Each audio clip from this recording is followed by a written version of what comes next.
Assalamualaikum warahmatullahi wabarakatuh. Kembali lagi di channel Marsha Subiakto. Pada kesempatan kali ini kita akan kembali membahas informasi menarik.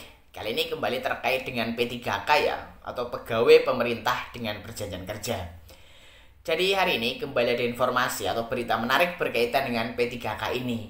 Berita atau informasinya menyebutkan bahwa para honorer peserta seleksi P3K formasi tahun 2024 diharapkan untuk jangan terlalu berharap terkait dengan optimalisasi seleksi P3K tahun 2024 gitu ya.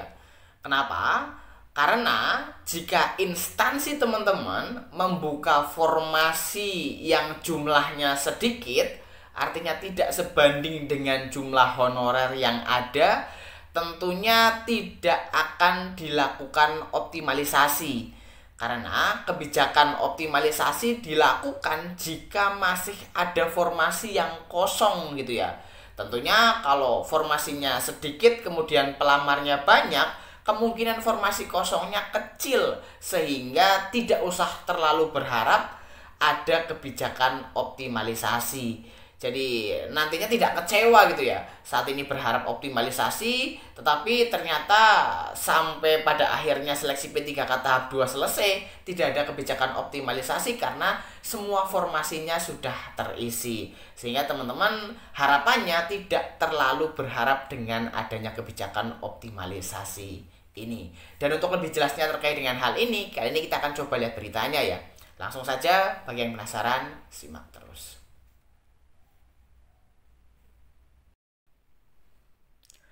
Oke, bismillahirrahmanirrahim. Langsung saja kita mulai.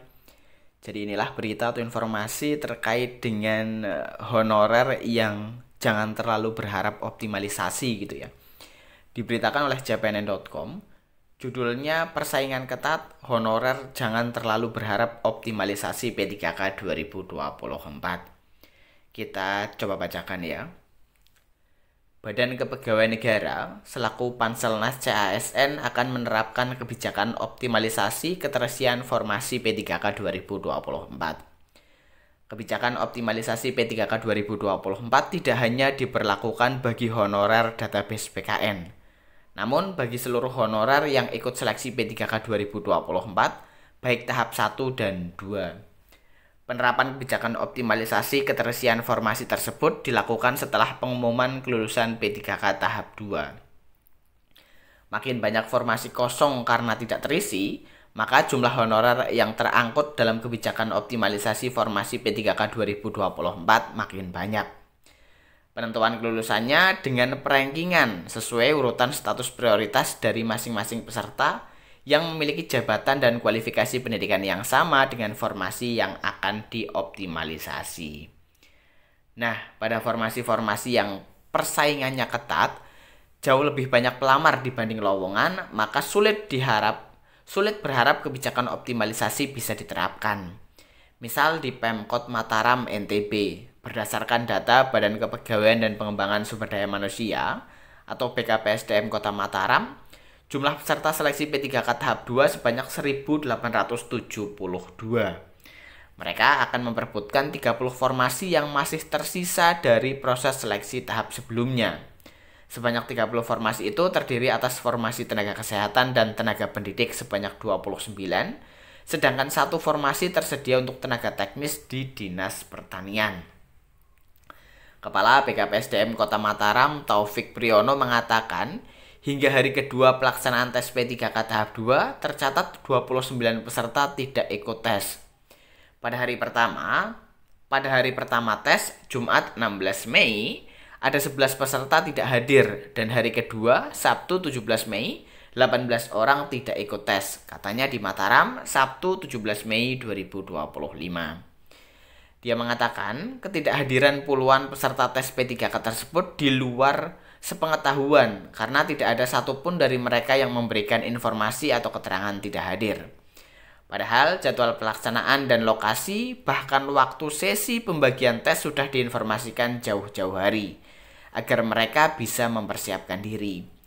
Dari 29 peserta yang tidak hadir selama 2 hari, tidak ada yang menyampaikan alasannya, katanya. Sampai hari kedua ini, peserta yang sudah melaksanakan tes sebanyak 1.385 orang. Tetapi 29 di antara mereka tidak hadir. Sisanya mengikuti tes pada hari terakhir, Minggu 18 Mei 2025. Jadi itulah ya berita atau informasi terkait dengan honorer. Jangan terlalu berharap pada optimalisasi P3K 2024 gitu ya. Bagi instansi yang formasi dibukanya sedikit tetapi jumlah honorernya banyak. Karena tentunya optimalisasi tidak bisa dilakukan di instansi-instansi semacam itu gitu ya. Karena optimalisasi dilakukan jika ada formasi yang belum terisi atau masih kosong. Sehingga harus diisi oleh para peserta seleksi P3K dari honorer gitu ya, baik tahap 1 ataupun tahap 2 yang memenuhi syarat, kemudian yang paling diprioritaskan dan tentunya nilainya tinggi atau rankingnya tinggi. Jadi mungkin itu informasi yang bisa disampaikan pada kesempatan kali ini. Jika ada tanggapan atau pertanyaan berkaitan dengan hal ini, teman-teman bisa tinggalkan di kolom komentar. Terima kasih, mohon maaf bila ada kesalahan. Wassalamualaikum warahmatullahi wabarakatuh.